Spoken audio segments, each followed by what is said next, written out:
In 2025, Breakthrough Starshot announced a concrete roadmap to send a spacecraft to Alpha Centauri. On paper, it could arrive in 20 years. The headlines called it humanity's greatest leap. Scientists celebrated, the internet exploded, but here is what nobody told you. Even if that spacecraft reaches Alpha Centauri perfectly on schedule, not a single living cell on board could survive the journey. Not because the engine failed, not because we ran out of fuel, but because the universe itself has built walls around its own secrets, and those walls are made of physics we cannot negotiate with. We are not talking about an engineering problem waiting for a smarter solution. We are talking about fundamental forces that treat human biology as an afterthought. Cosmic radiation that rewrites your DNA one strand at a time. Particles of dust that hit with the force of artillery shells. Decades of psychological imprisonment with no exit. Humanity has dreamed of reaching Alpha Centauri for generations. That dream is beautiful. It is also, when you examine the actual data, absolutely terrifying in ways that most science communicators are not willing to say out loud. I am willing. Subscribe if you want the unfiltered version. Now, let us begin. Before we talk about why this journey is terrifying, you need to understand exactly what we are dealing with. Because Alpha Centauri is not just a star, it is a system, and what lives inside it changes everything. Alpha Centauri is actually 3 stars bound together by gravity. Alpha Centauri A and B are sun-like stars orbiting each other in a slow gravitational dance. Then there is the third member of the family, Proxima Centauri, a small dim red dwarf sitting at a greater distance from its 2 siblings, quietly orbiting them over hundreds of thousands of years. Proxima Centauri is the closest star to our Sun, 4.24 light-years away. That number sounds almost manageable. It is not. We will get there. Now, here is where the story gets genuinely interesting. In 2016, astronomers confirmed the existence of a planet orbiting Proxima Centauri. They named it Proxima Centauri b. It is roughly Earth-sized. It sits inside what scientists call the habitable zone, the orbital range where liquid water could theoretically exist on a planet's surface. As of 2025, the James Webb Space Telescope continues analyzing atmospheric signatures of exoplanets in our cosmic neighborhood. No confirmed biosignatures yet, but no definitive ruling out either. That uncertainty is precisely what makes this destination so compelling.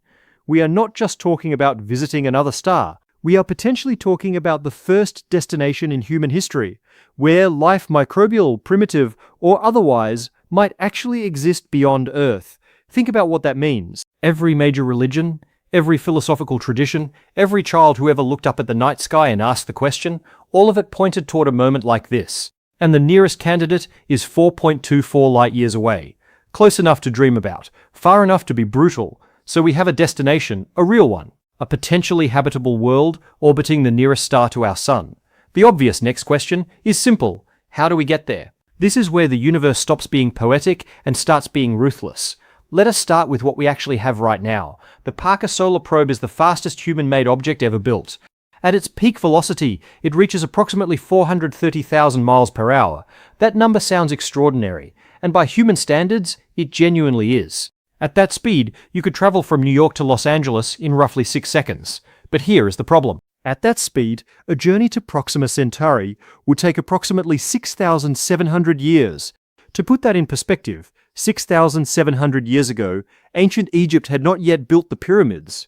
The entirety of recorded human civilization would not be enough time to complete the trip. So we need something faster, much faster.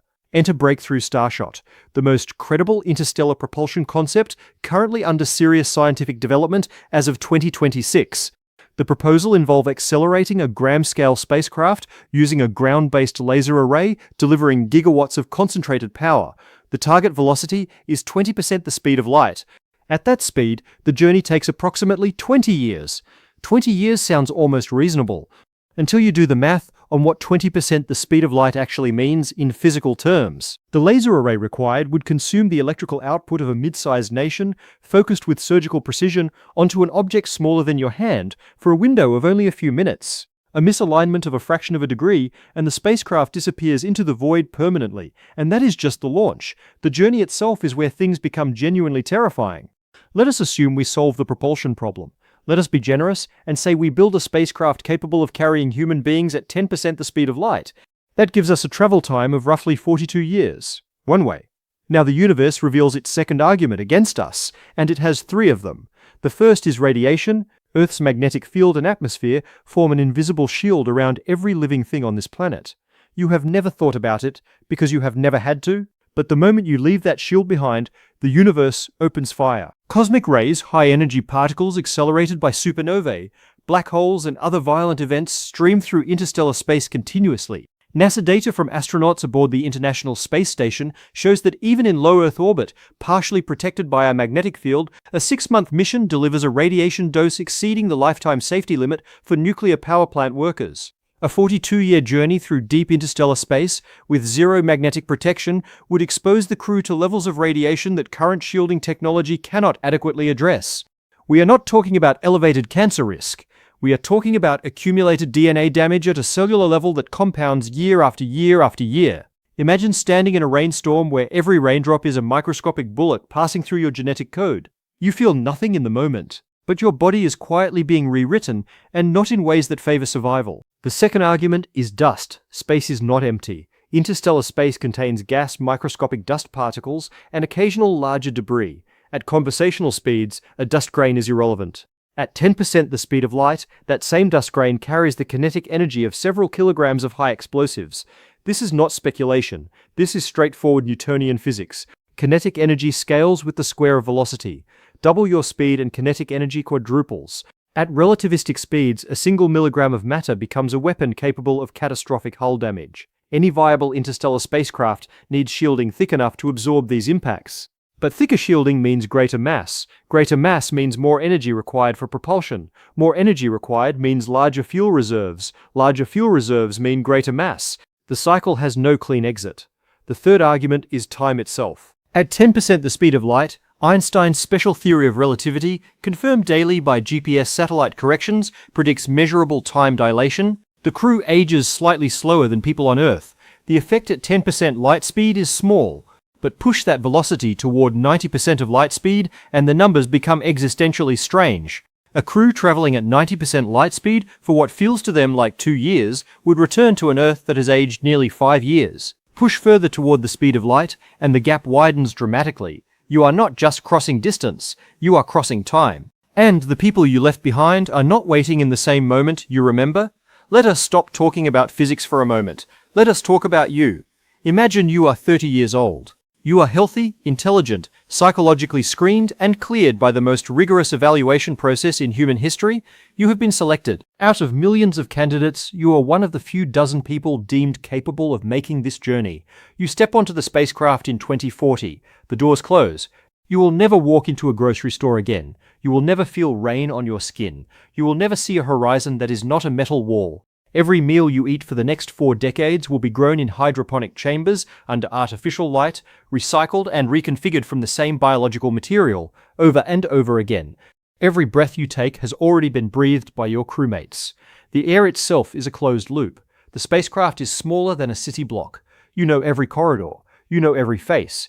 You know every habit, every laugh, every irritating tendency of every single person around you, and they know yours. There is no escape. There is no weekend away. There is no quiet coffee shop to retreat to when the walls close in. Now consider the research. The Mars 500 study conducted between 2010 and 2011 placed 6 volunteers in an isolated facility for 520 days, simulating a Mars mission. The results were sobering. 100% of participants developed significant sleep disruptions. Physical activity dropped sharply across all crew members. One participant spent the final 2 months of the simulation in a state researchers described as near-complete behavioral withdrawal. That was 520 days. With the knowledge that the outside world was literally meters away, multiply that by 30. Now add the communication delay. In the early years of the journey, messages to Earth take hours, then days, then months. By the midpoint of the voyage, a question sent to Earth takes over 2 years to receive an answer. A conversation becomes an exchange of time capsules. The people you are writing to are aging. Some of them will not be alive when your message arrives. Your children, if you had them before launch, are growing up without you. They are living entire chapters of their lives in the time between your messages. And here is the detail that tends to silence a room. The cosmic radiation currently bombarding interstellar space, the same force tearing through galaxies at the far edge of the observable universe, is passing through your body right now as you watch this. Earth is protecting you. Out there, nothing is. Every atom in your body is already subject to the same forces that make this journey so dangerous. The universe is not out there somewhere. It is already inside you. To be fair, not every scientist looks at these obstacles and sees a dead end. There is a legitimate optimistic case, and intellectual honesty requires us to present it seriously before examining where it breaks down.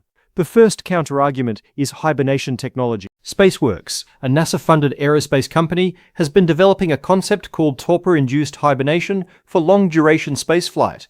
The proposal involves lowering a crew member's core body temperature by approximately 6 degrees Celsius, reducing metabolic activity by 50 to 70%. In this state, the crew would cycle through periods of induced sleep lasting weeks or months at a time, dramatically reducing psychological strain, food consumption, and radiation exposure from cellular activity. The concept is not pure science fiction. Therapeutic hypothermia is already used in hospitals to protect brain tissue after cardiac arrest. The underlying biology is real. The second counter-argument concerns shielding materials.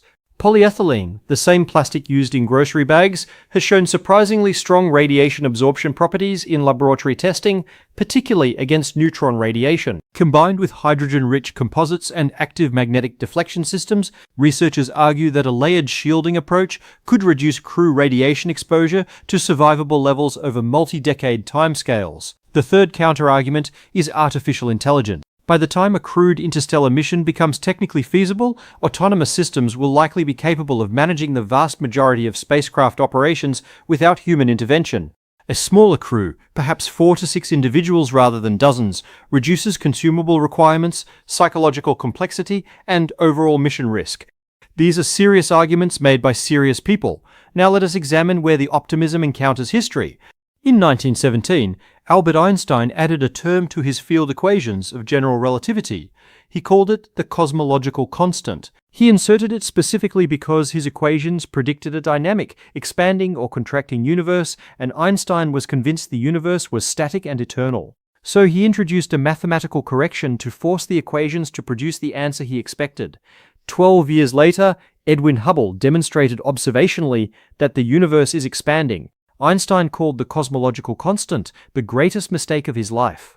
The most brilliant physicist in human history had looked at his own equations, found an answer that contradicted his assumptions, and modified the math to match his belief rather than updating his belief to match the math. We are doing something structurally similar with interstellar travel. We have identified the destination, we have calculated the obstacles, and when those obstacles appear insurmountable, we insert placeholder technologies, hibernation systems that have never been tested beyond a few days, shielding composites that have never been validated in deep space, artificial intelligence systems that do not yet exist in the form required, and we call the problem solved. The hibernation research is real. The shielding research is real. The artificial intelligence research is real. But the gap between laboratory promise and 42 years of operational reliability in interstellar conditions is not a gap that optimism alone can close. Consider the institutional record. ITER, the International Nuclear Fusion Reactor Project, was formally proposed in 1985.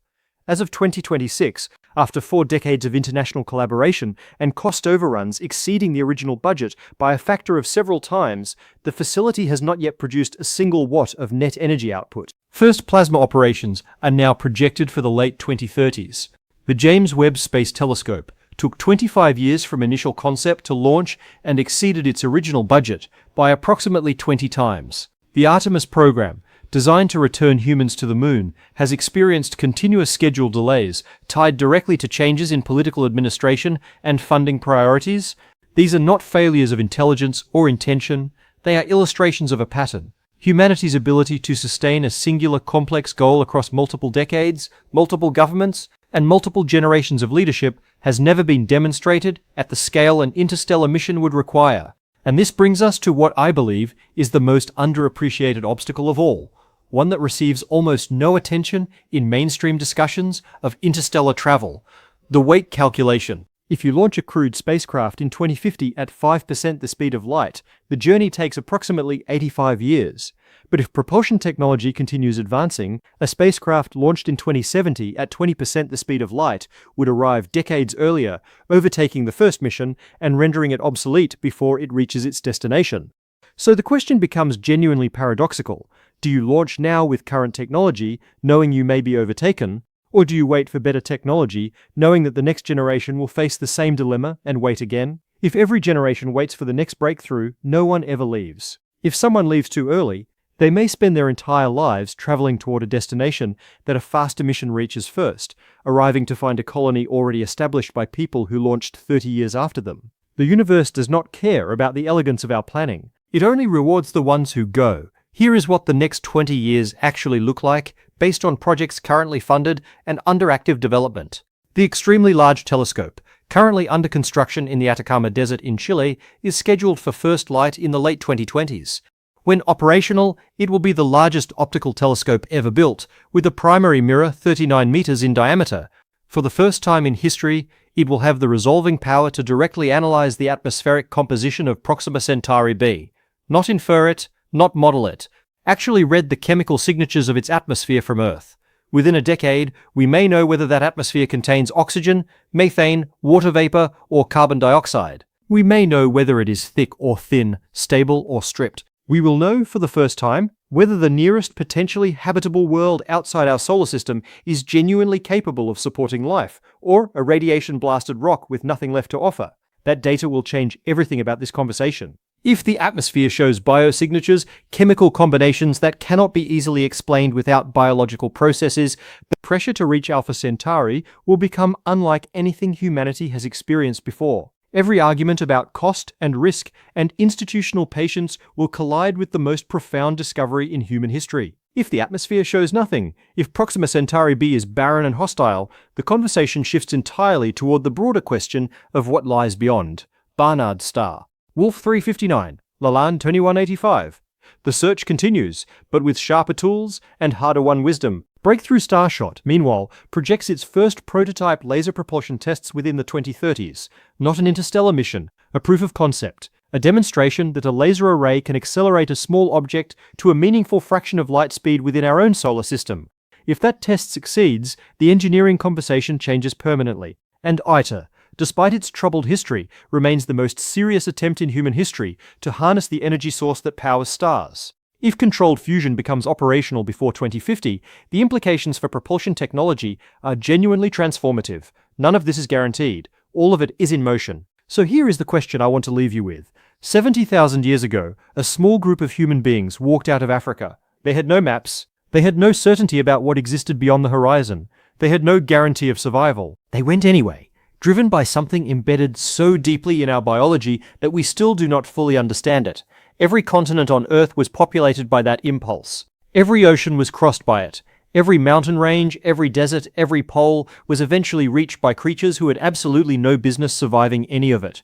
Alpha Centauri is 4.24 light-years away, a point of light in the southern sky, patient, indifferent, waiting, not for us, because the universe waits for nothing. The question has never been whether the journey is terrifying. It always has been. The question is whether we still have what our ancestors had when they walked into the unknown with nothing but the horizon in front of them. I think we do. But the universe, as always, will be the one to decide.